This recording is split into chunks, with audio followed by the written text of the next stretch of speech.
Hi ನಮಸ್ತೆ, ನಾನು ನಿಮ್ಮ ನವೀನ್.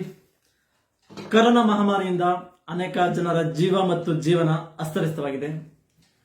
ಒಂದು ಕಡೆ ಬೆಡ್ ಇಲ್ಲದೆ, ಆಕ್ಸಿಜನ್ ಇಲ್ಲದೆ, ಆರೋಗ್ಯ ವ್ಯವಸ್ಥೆ ಸರಿ ಇಲ್ಲದೆ ಜನರ ಜೀವ ಕಳ್ಕೊಳ್ತಿದ್ದಾರೆ.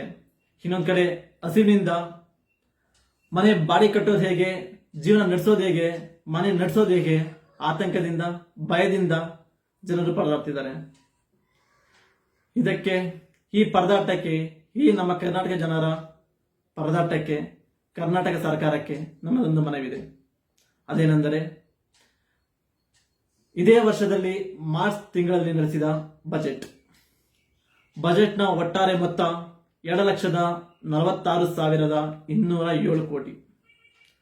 ಕರ್ನಾಟಕ ಸರ್ವತೋಮುಖವಾಗಿ ಅಭಿವೃದ್ಧಿ ಆಗಬೇಕಂತ ಬಿಟ್ಟು ಈ ಬಜೆಟ್ ಆಗಿದೆ. ಆದರೆ ನಮ್ಮ ಕರ್ನಾಟಕ ಜನರಿಗೆ ಈಗ ಆರೋಗ್ಯ ಅಭಿವೃದ್ಧಿ ಆಗಬೇಕು, ಜನರ ಜೀವನ ಸುಧಾರಿಸಬೇಕು. ಆದ್ದರಿಂದ ನಿಮ್ಮ ಅಭಿವೃದ್ಧಿ ಕೆಲಸಗಳಿಗೆ ಏನೆಂದರೆ ರಸ್ತೆ ನಿರ್ಮಾಣ, ಸೇತುವೆ, ಇನ್ನ ಇತರ ಅನಗತ್ಯ ಅಭಿವೃದ್ಧಿಗಾಗಿ ಹಣವನ್ನು ಅನುದಾನವಾಗಿ ನೀಡಿದ್ದೀರಿ. ಆ ಹಣವನ್ನು ಆರೋಗ್ಯಕ್ಕೆ ಕೊಡಿ, ಜನರ ಜೀವ ಉಳಿಸಿ. ನಮ್ಮ ಕರ್ನಾಟಕ ಜನರಿಗೆ ಬೇಕಾಗಿರೋದು ಉಚಿತ ಆರೋಗ್ಯ ವ್ಯವಸ್ಥೆ, ಜನರ ಜೀವನ ಸುಧಾರಿಸಲು ಆರ್ಥಿಕ ಸಹಾಯ, ಕೊರೋನಾದಿಂದ ಮೃತಪಟ್ಟ ಕುಟುಂಬಗಳಿಗೆ ಪರಿಹಾರ ಧನ. ಇದು ಕರ್ನಾಟಕ ಜನರ ಬೇಡಿಕೆಯಾಗಿದೆ. ಪಕ್ಕದ ರಾಜ್ಯದಲ್ಲಿ, ಆಂಧ್ರ ಪ್ರದೇಶದಲ್ಲಿ ಉಚಿತ ಆರೋಗ್ಯ ವ್ಯವಸ್ಥೆ ಇದೆ ಮತ್ತು ತಮಿಳುನಾಡಿನಲ್ಲಿ ಆರ್ಥಿಕ ಸಹಾಯ ಮಾಡ್ತಿದ್ದಾರೆ.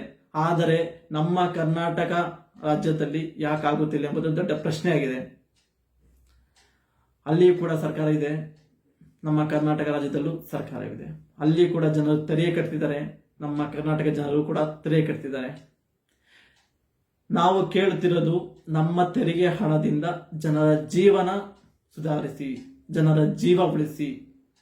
ಇದು ನನ್ನ ಮನವಿಯಾಗಿದೆ ಕರ್ನಾಟಕ ಸರ್ಕಾರಕ್ಕೆ. ನಮಸ್ತೆ, ನಾನು ನವೀನ್.